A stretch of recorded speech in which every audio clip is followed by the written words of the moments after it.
Le préambule de l'accord de Nouméa prévoit, je cite, qu'afin de tenir compte de l'étroitesse du marché du travail, des dispositions seront définies pour favoriser l'accès à l'emploi local des personnes durablement établies en Nouvelle-Calédonie. La loi organique, en son article 24, précise que, je cite toujours, dans le but de soutenir ou de promouvoir l'emploi local, la Nouvelle-Calédonie prend au bénéfice des citoyens de la Nouvelle-Calédonie et des personnes qui justifient d'une durée suffisante de résidence des mesures visant à favoriser l'exercice d'un emploi salarié, sous réserve qu'elles ne portent pas atteinte aux avantages individuels et collectifs dont bénéficient à la date de leur publication les autres salariés. On doit donc en déduire que les dispositifs de protection de l'emploi local au profit des citoyens calédoniens et des personnes d'une durée de résidence suffisante peuvent inclure les dispositifs de formation permettant l'accès à l'emploi. C'est d'ailleurs à ce titre-là que le Congrès de la Nouvelle-Calédonie a modifié le texte sur les bourses territoriales de formation en 2012 pour en réserver prioritairement le bénéfice aux citoyens calédoniens ou aux personnes justifiant d'une durée suffisante de résidence en Nouvelle-Calédonie. Dans le prolongement de cette logique, Calédonie Ensemble propose donc de sous-amender l'amendement déposé par Mme Caroline Machereau sur l'article 4 du projet de délibération relatif au parcours individualisé de formation professionnelle continue agréé par la Nouvelle-Calédonie de la manière suivante. Donc, le grand B de l'article 4 du projet de délibération relatif au parcours individualisé de formation professionnelle continue agréé par la Nouvelle-Calédonie, amendé par Mme Caroline Machereau-Régnier, est remplacé, enfin c'est plutôt est partiellement réécrit par les dispositions suivantes. B, être citoyen de la Nouvelle-Calédonie, ce qui ne change pas, ou justifier d'une durée de résidence telle que définie par la législation sur la promotion de l'emploi local, ce qui aurait le mérite de faire référence, y compris au texte à venir sur le sujet. Voilà, Monsieur le Président. Merci, Monsieur Michel. Y a-t-il des demandes d'intervention? Monsieur Blaise.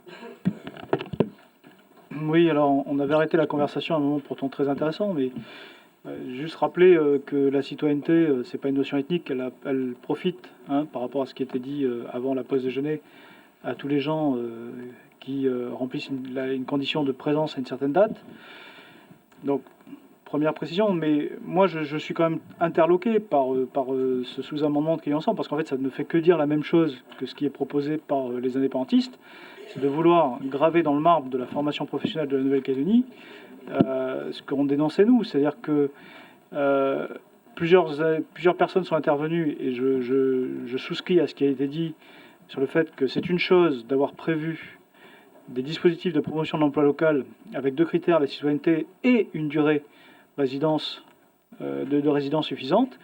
Je pense que c'est autre chose que de vouloir inscrire dans un texte de portée générale du gouvernement de la Nouvelle-Calédonie un principe qui est d'exclure des gens de la formation professionnelle. Nous, on peut pas accepter ça, parce que autant on peut comprendre qu'il y ait des dispositifs spécifiques pour promouvoir l'emploi local, les citoyens ou les gens répondant aux conditions.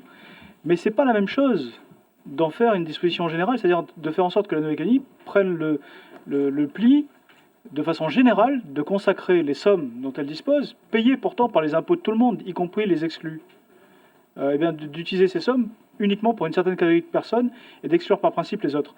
Parce que si on rentre dans cette logique, et là je m'adresse à mes collègues de Crédit Ensemble, vous êtes en train de mettre le doigt dans un engrenage qui est de politiser l'ensemble de l'action sociale de la Nouvelle-Calédonie. Aujourd'hui, c'est la formation professionnelle, et demain, ça va être quoi? Ça va être les prestations sociales, ça va être la santé, ça va être l'éducation. C'est pas acceptable. Donc, le symbole, il est fort.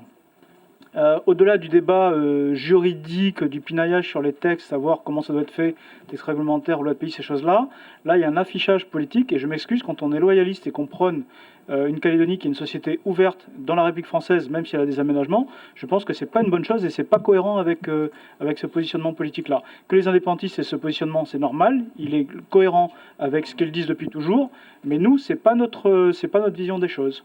Donc nous, on ne pourra pas soutenir ce sous-amendement. Merci, Monsieur Blaise. Madame Baquès, vous avez la parole. Merci, Monsieur le Président.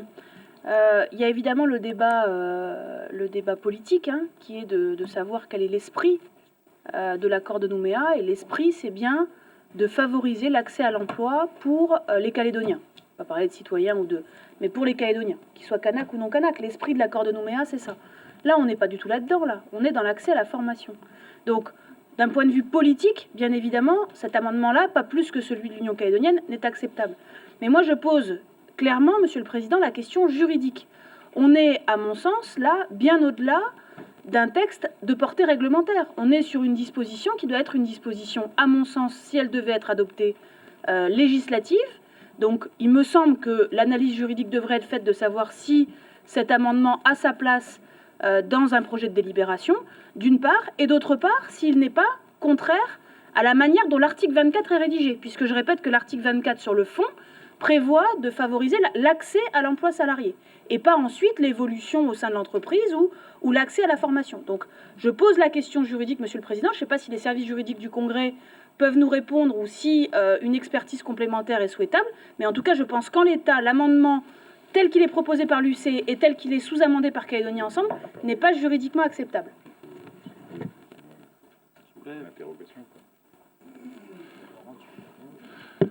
Très bien, merci Madame Baquès.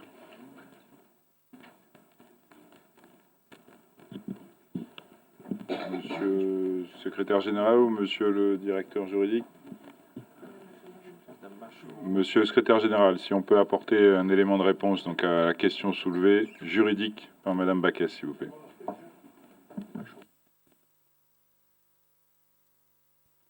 Merci, Monsieur le Président. Si j'ai bien compris les interrogations juridiques posées par Madame Baquès, elles sont de deux ordres. La première question serait de savoir si subordonner l'attribution d'une aide à un parcours individualisé de formation et le conditionner à une condition de citoyenneté, voire une condition de résidence, serait dans le strict cadre de l'application de l'article 24 de la loi organique qui prévoit le principe de mesures destinées à soutenir et promouvoir l'emploi local. Et la deuxième question serait de savoir si, à supposer qu'on soit bien dans ce cadre-là, si il faudrait pour ce faire une loi du pays, ou si on pouvait, si j'ose dire, se contenter d'une délibération, comme c'est le cas en l'espèce, pour ce faire. Sur la première question, Monsieur le Président, c'est effectivement une question juridique qui peut se poser. De notre point de vue, les services juridiques du Congrès, il n'est pas a priori incongru d'imaginer que des mesures destinées à soutenir des actions de formation dans une logique de promotion et de soutien à l'emploi local, enfin en tout cas ça ne paraît pas incongru d'imaginer que des mesures de formation soutenues par la Nouvelle-Calédonie pourraient avoir comme finalité la promotion et le soutien à l'emploi local. Donc là, il y a un lien, une connexité qui, de notre point de vue, en tout cas de prime abord, au plan juridique, ne pose pas de problème majeur. Mais c'est un débat juridique qui peut avoir lieu, évidemment, entre les conseillers. Sur la question de savoir s'il faut une délibération pour se faire une loi du pays, là, en revanche, Monsieur le Président, nous avons de sérieuses interrogations, puisque l'article 24 de la loi organique, qui traduit juridiquement l'accord de Nouméa, notamment sur son volet emploi local, est ainsi rédigé en son dernier alinéa. Il dit que la durée et les modalités des mesures qui sont faites dans le but de soutenir et de promouvoir l'emploi local sont définies par des lois du pays. En l'occurrence, de notre point de vue, mais on peut ne pas être d'accord avec ce point de vue-là, hein, bien évidemment, de notre point de vue, dire par voie réglementaire, même en renvoyant à une législation, mais dire par voie réglementaire qu'on subordonne l'attribution d'aide de la Nouvelle-Calédonie pour la réalisation de parcours individuels de formation revient finalement à adopter une mesure destinée à promouvoir et soutenir l'emploi local. Et pour ce faire, conformément à l'article 24, il faudrait, à notre sens, une loi du pays, Monsieur le Président. Voilà. Je ne sais pas si j'ai été clair, mais sur la première question, pour nous, pas de problème. En revanche, sur la deuxième, on pense qu'il y a un problème de niveau de normes pour l'adoption d'une mesure de cette nature. Très bien, merci Monsieur le secrétaire général. Monsieur Michel, vous avez demandé la parole. Oui, merci Monsieur le Président. Je voudrais réagir aux différentes interventions ou interrogations qui s'expriment. D'abord, je voudrais faire observer à Monsieur Blaise que le principe, c'est pas celui d'une exclusion. Le principe, c'est bien celui qui est fixé dans l'accord de Nouméa, décliné dans la loi organique, puis mis en œuvre dans diverses lois de pays, qui est celui d'une priorité aux citoyens. Mais si. Madame Backès, laissez M. Michel terminer, s'il vous plaît.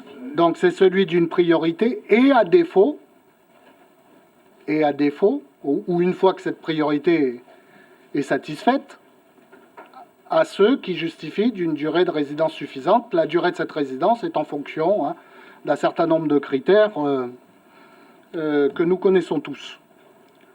Je voudrais également faire observer à M. Blaise que le champ d'application du principe de protection locale, contrairement à ce qu'il affirme, c'est exclusivement celui qui est prévu par l'accord de Nouméa, c'est-à-dire celui de l'accès à l'emploi.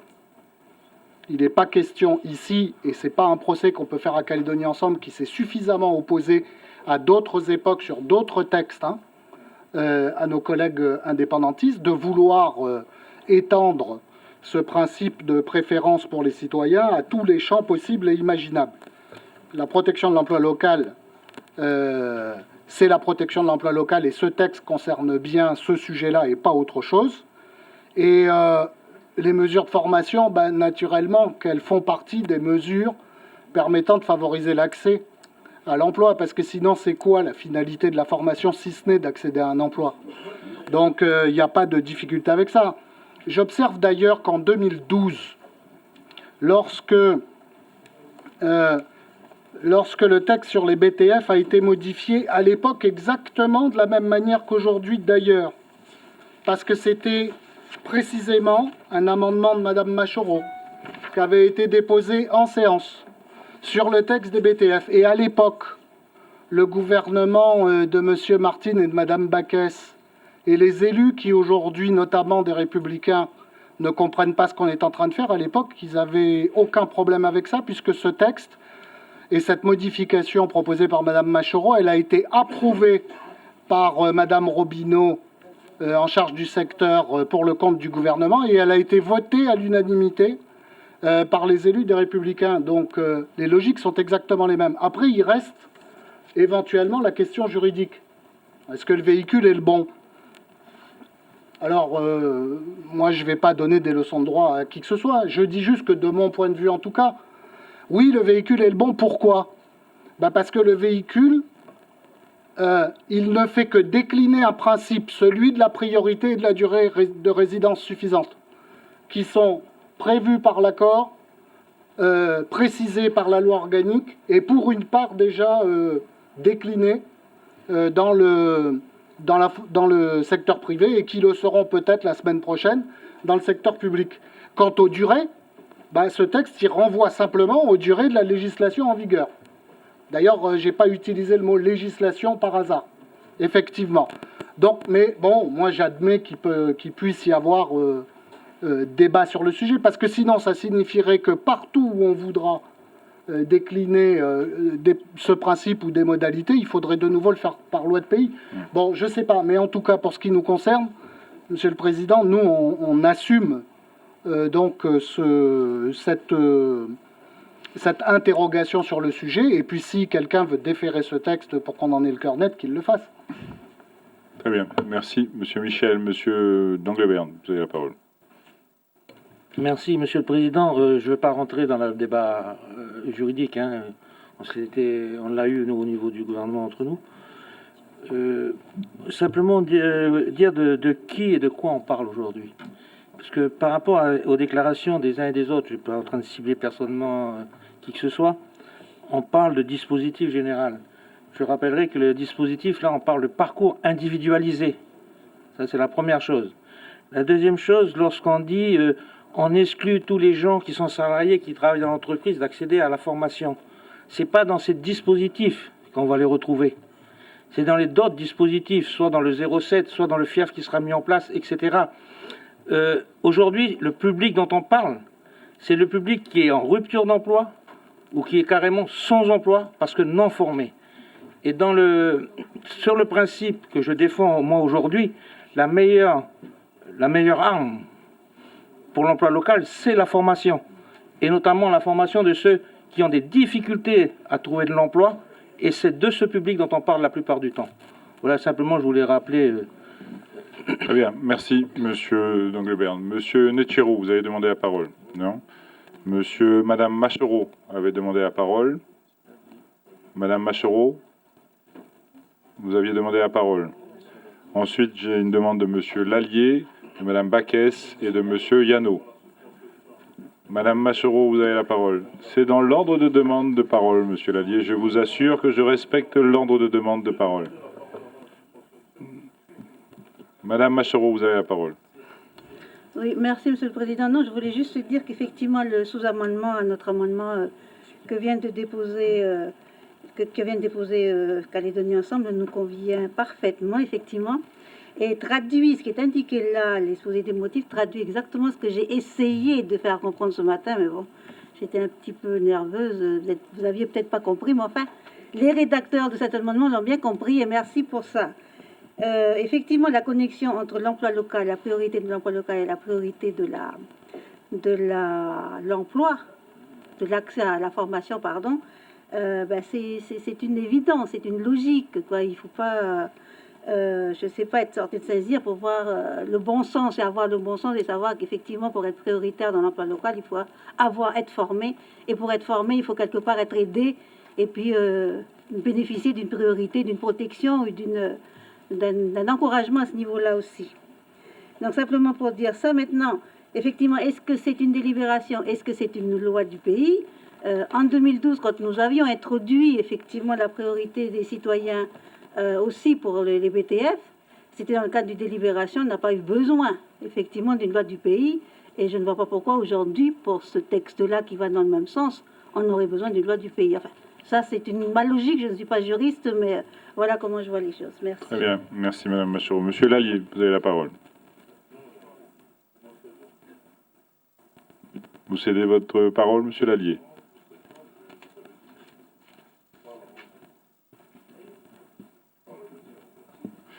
Très bien.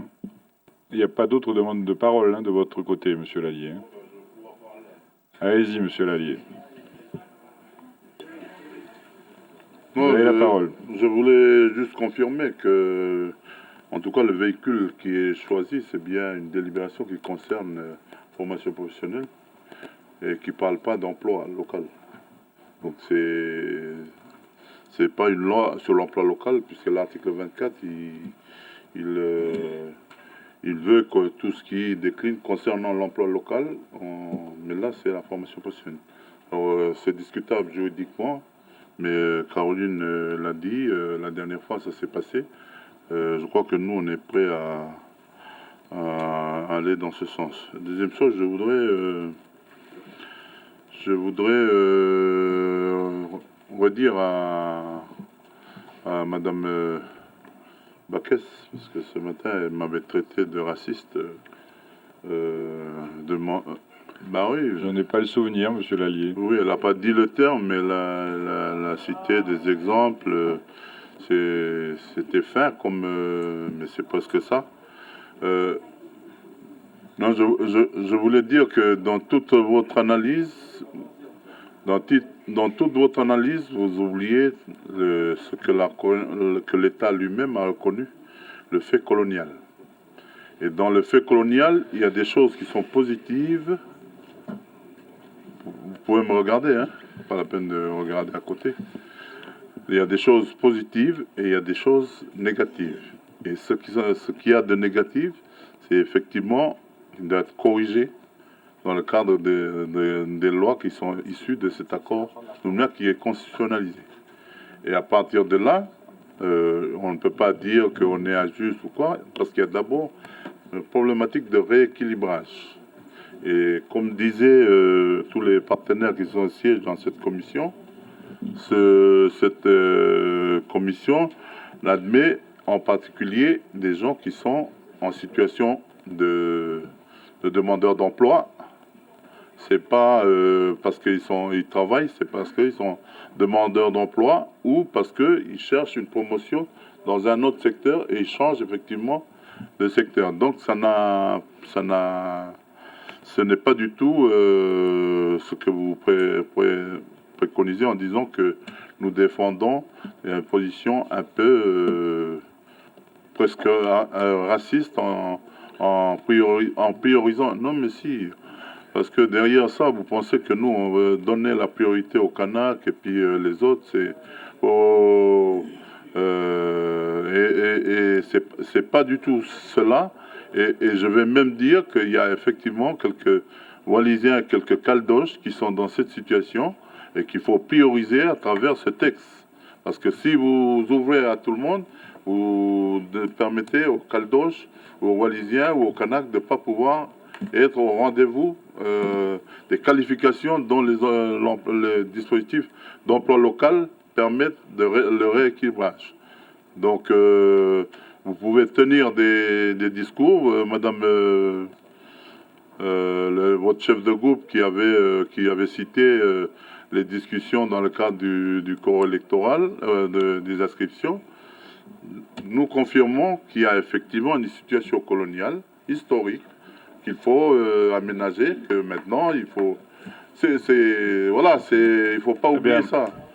Non, non, mais tout à l'heure, vous croyez que j'ai oublié, mais vous avez fait référence à ça. C'était clair. Je vous ai marqué effectivement pendant la discussion, mais je vous rappelle que je ne retirais pas à iota de ce que j'ai dit.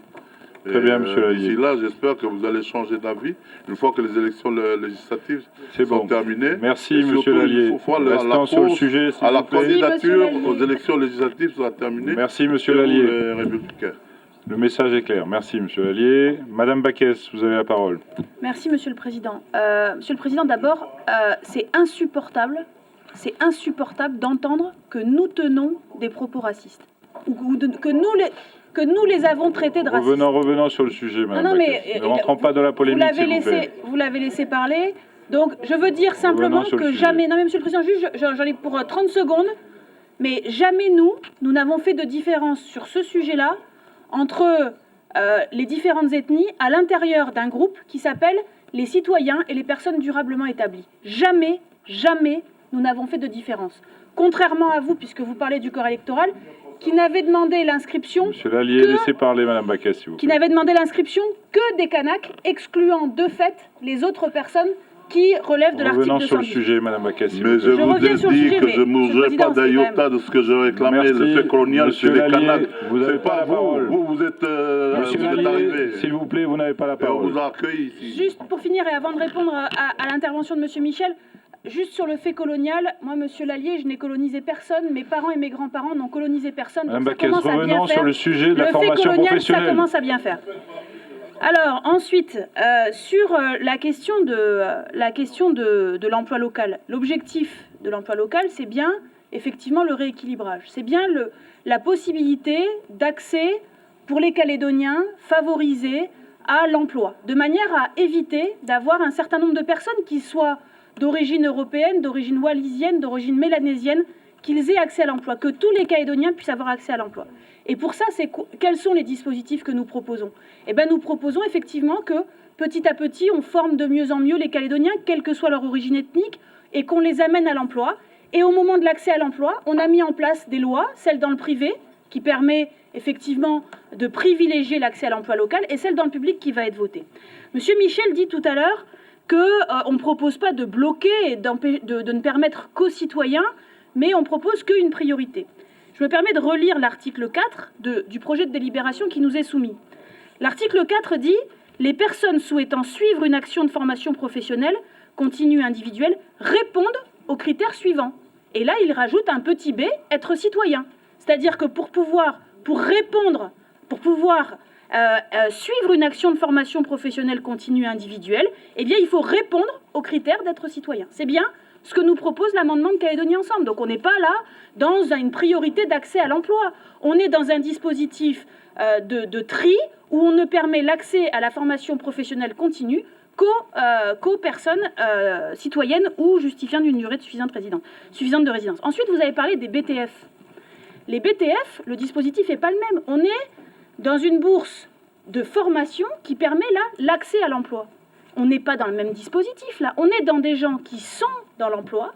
On est dans des gens qui ont été recrutés sur la base du filtre sur la base du filtre emploi local dans le cadre de la loi que nous avons votée ensemble et qui donc ont été recrutés. Qui donc, une fois qu'ils sont recrutés, sont citoyens ou pas citoyens, justifient ou non de la période de résidence suffisante, mais en tout cas, ils sont dans l'entreprise. Et ceux-là, on va leur dire, ah ben non, non, non, vous avez été embauché, mais vous n'avez plus accès à rien, parce que vous n'êtes pas citoyen ou vous ne justifiez pas d'une période suffisante de résidence. Ça, c'est inacceptable, et c'est pas ça l'esprit du rééquilibrage, l'esprit de l'accord de Nouméa.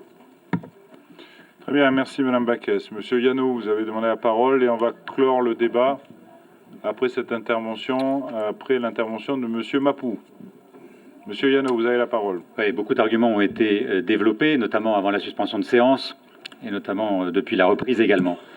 La différence majeure, c'est que la priorité à l'emploi local, et ça a été déjà évoqué, c'est que tout d'abord, dans certains métiers, c'est les citoyens. Ensuite, ce sont ceux qui ont une durée de résidence déclarée comme suffisante. Et ensuite, s'il n'y a pas de personne répondant à ces deux critères, celui qui ne répond pas à ces deux critères a la possibilité d'occuper l'emploi. Là, en l'occurrence, c'est ça la priorité. Et là, je le rappelle, ce n'est pas la priorité. C'est-à-dire que la formation professionnelle continue, personnalisée, elle n'est pas en priorité proposée à des Calédoniens citoyens, puis s'il n'y en a pas, à des Calédoniens avec une certaine durée de résidence, et s'il n'y en a pas, aux autres. Non, elle est uniquement proposée aux citoyens calédoniens et à ceux qui ont une durée de résidence. Donc c'est bien un article qui ne priorise pas les citoyens et ceux qui ont une résidence suffisante. C'est un article et un amendement qui exclut toutes celles et tous ceux qui ne répondent pas à ces critères. Donc c'est véritablement un amendement d'exclusion. Un amendement où on dit à certains Calédoniens qui n'ont pas cette durée de présence, qui sont des citoyens français, qui travaillent, qui payent des impôts, on leur dit, eh bien vous, clairement, non pas que vous n'êtes pas prioritaire, vous êtes exclus du dispositif. Et ça, c'est inadmissible, parce que ce destin commun, certes, nous devons le construire entre citoyens calédoniens, mais nous devons également le construire entre tous les habitants de Nouvelle-Calédonie, qu'ils soient citoyens ou qu'ils ne soient pas citoyens. Nous vivons tous en Nouvelle-Calédonie et donc nous devons tous partager cette communauté de destin et non pas mettre en place des dispositifs qui excluent certains habitants de Nouvelle-Calédonie. Merci Monsieur Yano. Monsieur Mapou, vous avez demandé la parole. Merci, Président. Je crois que des éléments que nous avons eus, les trois dispositifs concerneraient à peu près 90 à 100 jeunes, ou 100 personnes par an. Hein. C'est ainsi les rapports, c'est ce que nous indiquent les rapports en tout cas. Je ne sais pas si on ne peut pas être un petit peu positif, j'ai envie de le dire, en destination de nos collègues de l'UCF et puis des Républicains et de considérer qu'effectivement, c'est vrai que lorsqu'on signe un contrat, hein, le meilleur contrat qui est bien exécuté, c'est celui qui ne nous amène pas à nous y référer en permanence pour qu'il devienne le garant des engagements des uns et des autres. Mais c'est un petit peu le problème de l'accord de Nouméa, c'est que effectivement, donc ça s'est passé dans les conditions que vous savez. Et la prise en charge de cet accord par les uns et les autres nous a amené à chaque fois à nous y référer pour savoir si effectivement nous sommes bien conformes à ce que les uns et les autres ont signé. Et si dans les propositions, les attitudes que nous avons, on ne dévoie pas l'accord, ou en tout cas on ne dévoie pas son esprit. Moi, ce que je voudrais à quoi je voudrais faire appel est sur deux bases. La première, c'est les citoyens. Les citoyens, c'est il y a moins de Kanaks que de non-Kanaks hein, parmi les citoyens. Hein, entre nous. Puisque les élections provinciales le montrent. Hein, chaque fois, comme vous le dites. Donc, ça ne concerne pas simplement les Kanaks, même si quelquefois, peut-être que nous sommes porteurs peut-être trop de ce qui a été au cœur de notre revendication depuis le début, mais depuis, on parle de citoyens, et les citoyens, il n'y a pas que des Kanaks, et je le redis, la grande majorité des citoyens, ce ne sont pas des Kanaks. Et donc, faire référence à la citoyenneté, sur un plan général, et même par rapport à ce qui est prévu de l'accord, pour nous, ça inclut tout le monde. Voilà. Je dis pour sortir un peu de ce débat où on a l'impression qu'on oppose à l'intérieur de la citoyenneté les uns contre les autres. Donc il faut en sortir.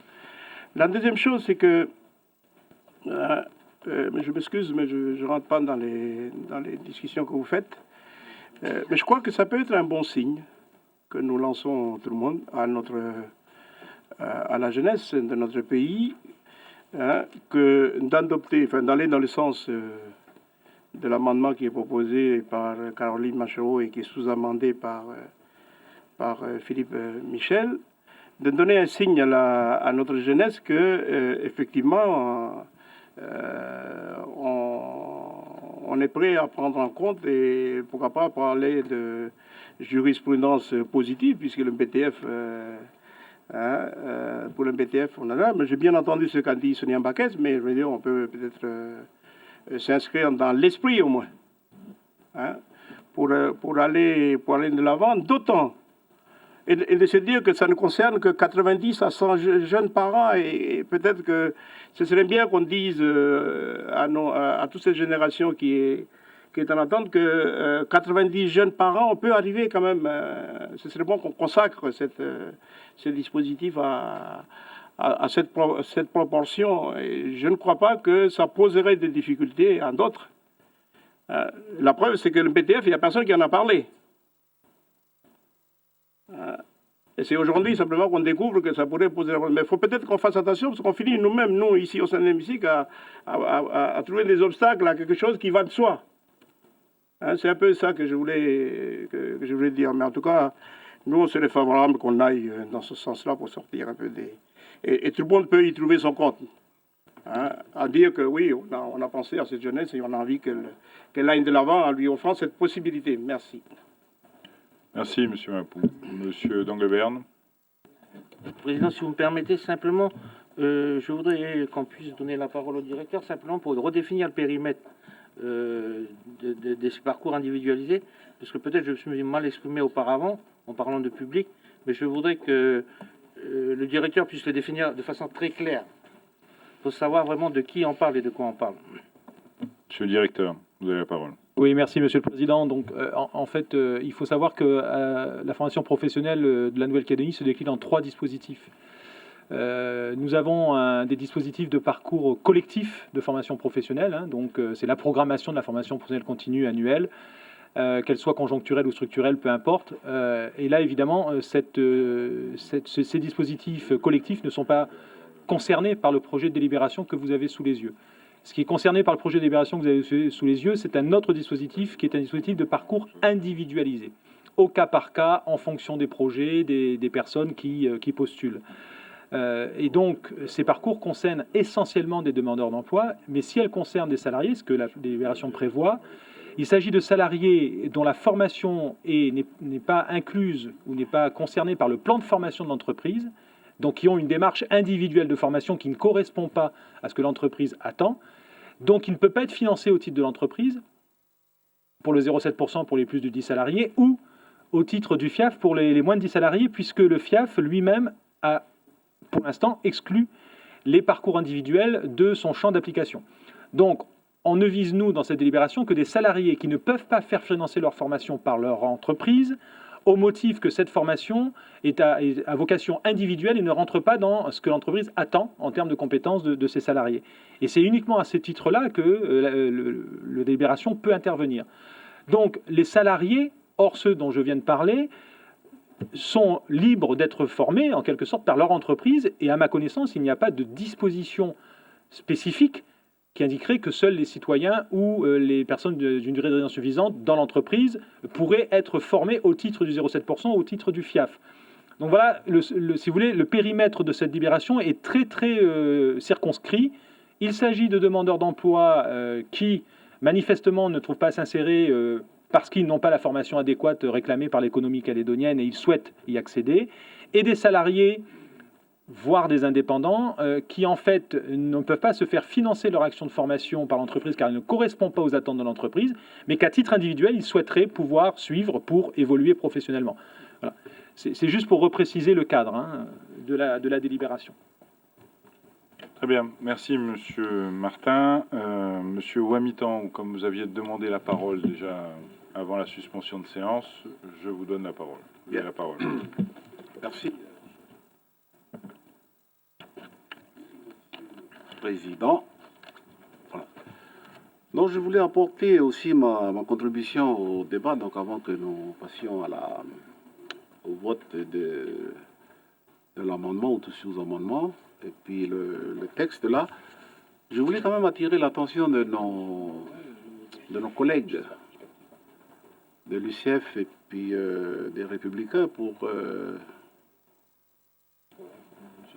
insister sur un point, c'est-à-dire que le dispositif qui nous est présenté là, donc comme vient de le préciser le directeur, ainsi que la façon dont ça a été présenté par Jean-Louis Danglebert tout à l'heure, touche quand même à une problématique qui nous concerne tous là. C'est la problématique de la jeunesse. Problématique de la jeunesse, et puis au-delà de la problématique de la jeunesse, c'est bien la problématique de la délinquance. De la délinquance. C'est-à-dire que quand on entend, enfin je suppose que vous aussi vous écoutez les jeunes qui sont en difficulté, hein. Moi aussi je les entends, je les écoute.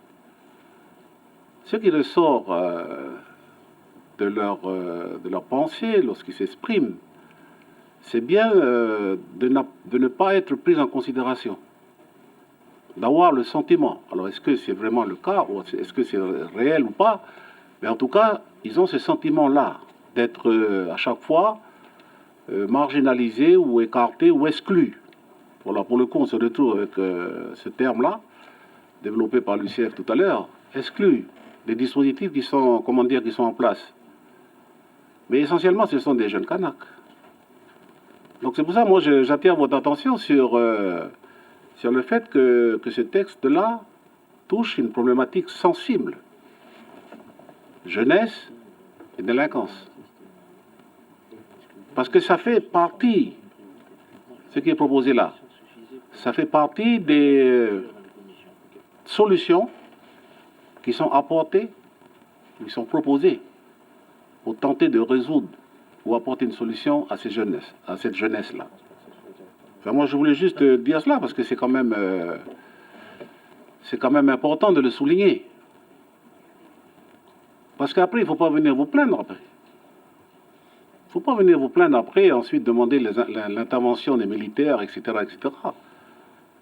Pour combattre cette délinquance. Non, je suis sérieux là. Alors qu'au moment où il faut aborder les problèmes de fond et aborder les solutions qui peuvent contribuer à combattre ou à lutter contre la délinquance juvénile ou même d'adultes, jeunes adultes, vous refusez de vous associer à ces textes-là. Moi, ce que j'entends depuis tout à l'heure, je suis en train de me demander si je rêve ou quoi, avec votre discours alambiqué là. Non, mais franchement. Monsieur Wamitan, restant sur le sujet. Non, mais j'ai dit. J'ai dit, donc, Monsieur le Président, je le dis simplement à mes collègues et amis, là, hein, de faire très attention lorsque nous abordons ce type de dossier, parce que ça touche. Voilà, ça touche. Très bien. Mais je fais très attention à ce que je dis. Ça touche à quelque chose de sensible pour le pays, parce que ça concerne la jeunesse, et essentiellement la jeunesse kanak. Ça, c'est mon point de vue. Mais c'est le point de vue aussi, je pense, qui a été développé par mes collègues indépendantistes. Voilà, merci. Très bien. Merci, Monsieur Wamitan. Alors, en tant que président du Congrès, je dois m'assurer de la régularité, de la légalité des différents textes qui sont soumis à notre Assemblée. Et j'ai bien entendu les difficultés qui ont été soulevées tout à l'heure en matière de légalité et sur la question de savoir si c'était un texte qui devait être présenté sous la forme d'une délibération ou d'une loi du pays. À ce titre, je vais vous proposer de renvoyer ce texte à l'étude de la commission concernée. C'est une proposition que je fais en tant que président du Congrès conformément aux dispositions de l'article 78, mais qui est soumise au vote de l'Assemblée. La proposition de renvoi au sein de la commission du texte pour être évoqué à nouveau, étudié à nouveau et éventuellement précisé sur ses aspects juridiques. Donc je soumets, et qui pourrait permettre effectivement une demande d'avis éventuellement du tribunal administratif sur cette partie réglementaire et légale. Donc je soumets au vote de votre Assemblée la proposition que je viens de faire, de renvoyer, conformément à l'article 78 du règlement intérieur, de renvoyer à nouveau ce texte à l'étude de la commission correspondante. Il n'y a pas de discussion sur la proposition que je suis en train de faire. Y a-t-il... Après, c'est comme ça que ça se passe, Monsieur Blaise, hein. Le président gère les débats et à un moment donné, il clôt les débats quand il considère que c'est nécessaire.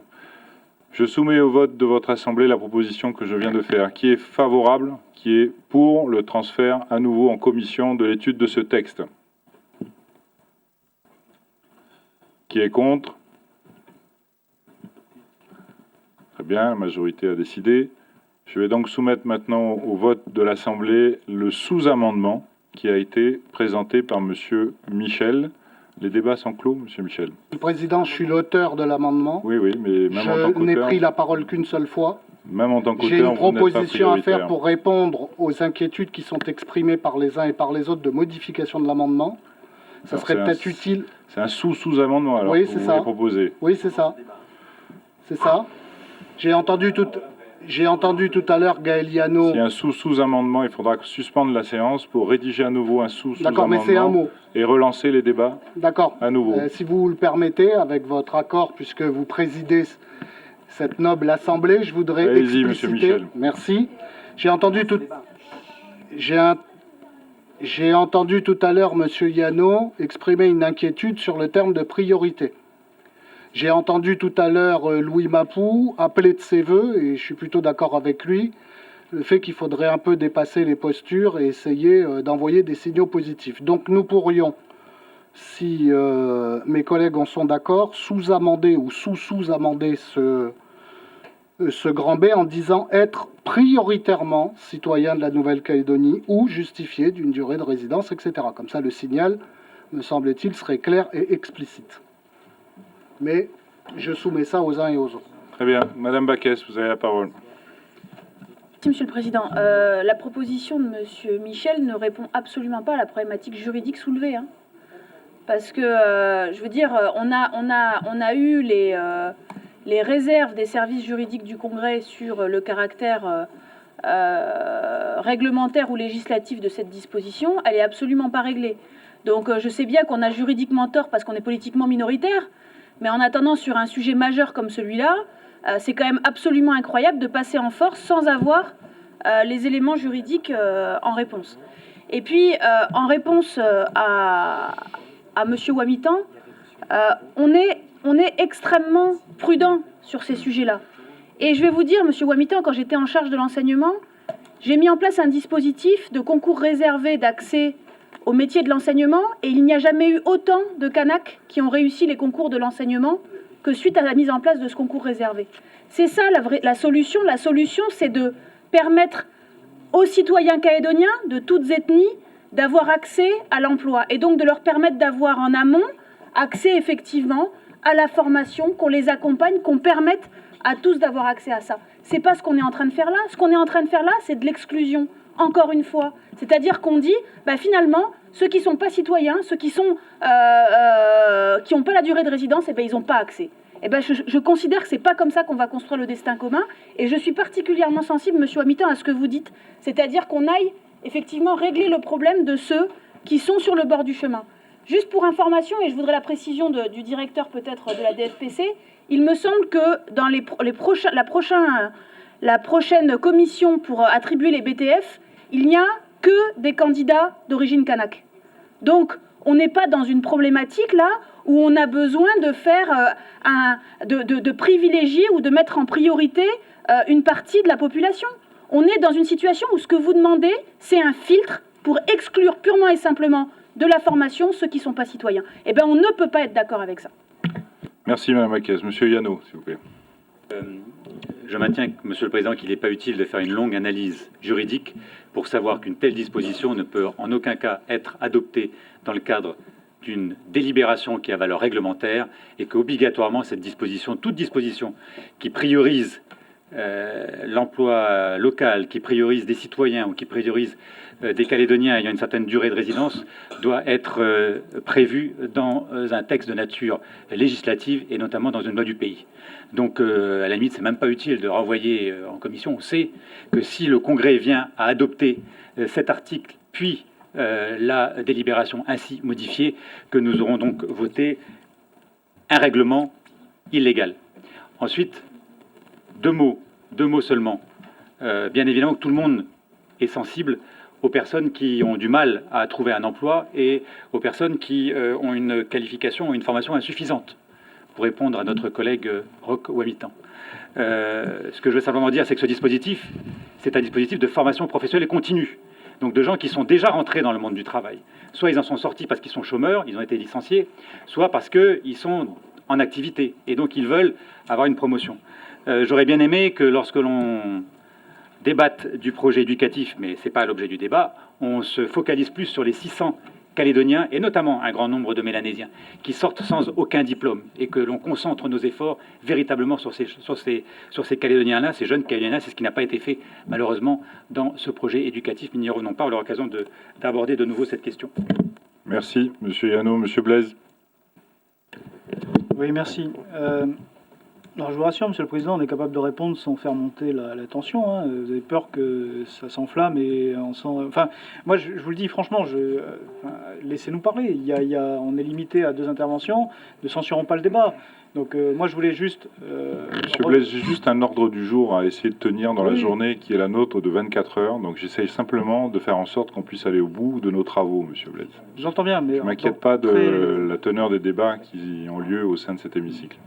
Très rapidement, je voudrais dire notre conviction. Notre conviction, c'est que la formation, l'accès à l'éducation, ça doit rester quelque chose d'universel. Parce que c'est pas la même chose que de faire une priorité ou de restreindre l'accès à l'emploi. Moi, je voudrais citer Idriss Aberkan, qui est très connu, qui est un spécialiste de l'économie de la connaissance. Il dit « La connaissance, c'est le seul bien que l'on peut partager sans le diminuer. » Donc, je suis, je l'avoue, très peiné quand j'entends dire que si on ne suit pas dans une logique de restriction ou d'exclusion, on porterait préjudice à ceux qui sont en difficulté. Mais non, parce que c'est pas parce que on va empêcher des gens de suivre des formations que ça va aider plus ceux qui sont les publics défavorisés qu'on veut cibler. Donc, à un moment, il faut, je crois, ne pas faire de confusion, d'amalgame, de raccourcis. Il faut qu'on soit ici en Calédonie dans une logique de formation générale, mais pour tout le monde, de la même façon que la santé, la protection sociale, ça fait partie de droits humanitaires. La formation, pour moi, c'est un droit humanitaire et on ne peut pas exclure. Donc, je prends acte de cette notion de priorité qui effectivement me semble plus proche de la philosophie qui doit être la bonne.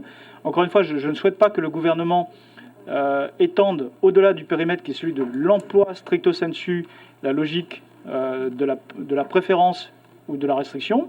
Et donc nous, on reste sur notre logique qui est que l'accès à la formation doit être le plus large possible, indépendamment du débat sur la validité du texte tel qu'il est présenté aujourd'hui.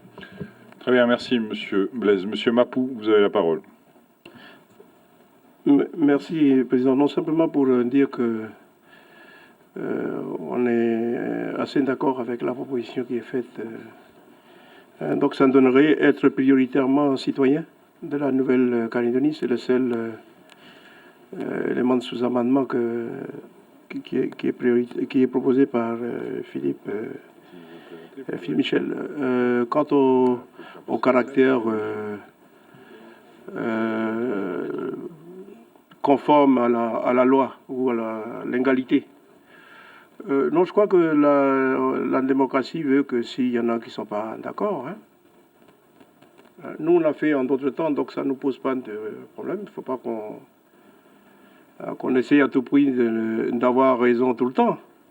Hein. Il y a des procédures qui existent, donc hein, on incite les collègues à déférer le texte devant le tribunal administratif pour voir si il porte atteinte à l'esprit et à la loi. C'est simplement pour dire ça. Ensuite, je crois qu'il faut éviter les gros mots hein, comme exclusion, tout ça, parce que, bon, je le répète, la citoyenneté, il y a tout le monde dedans.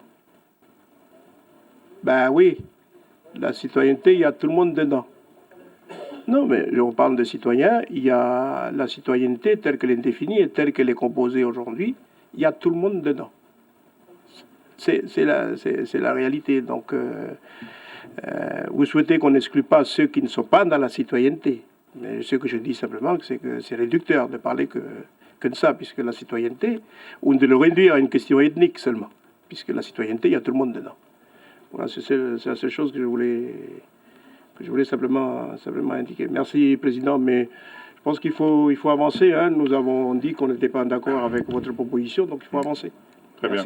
Merci, Monsieur Mapou. Monsieur Lallier, et on va clore ensuite les débats sur la question. Monsieur Lallier, vous avez la parole. Monsieur Mapou a dit ce que je voulais dire enfin, on nous accuse d'exclure et de tous les mots, mais nous, on applique simplement l'accord de Nouméa qui est mis en place depuis. Les citoyens, il y a déjà eu des gens qui ont été acceptés, donc on n'est pas en train d'exclure quoi que ce soit.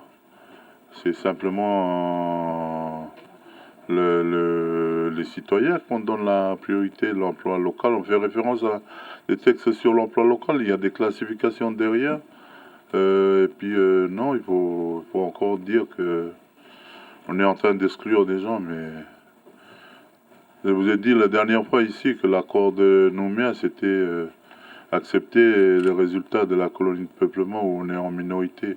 C'est ce que développait tout à l'heure monsieur Mapou. Alors arrêtez de dire que très bien, nous on est racistes ou nous on est en train d'exclure. Très bien, merci Monsieur Lallier. Monsieur Michel, est-ce que vous voulez nous présenter votre sous-amendement? Oui, Monsieur le Président. Au B sous-amendé, il s'agit de rajouter entre les mots « être » et « citoyen » le mot « prioritairement ». Est-ce que vous avez rédigé votre sous-amendement? Il est en cours de rédaction. Je crois, oui. C'est bien ça? Oui. Est-ce qu'on peut accélérer la rédaction? Je suspends la séance pendant 5 minutes, le temps que le sous-amendement soit rédigé et qu'on puisse procéder au vote sur ce sous-amendement.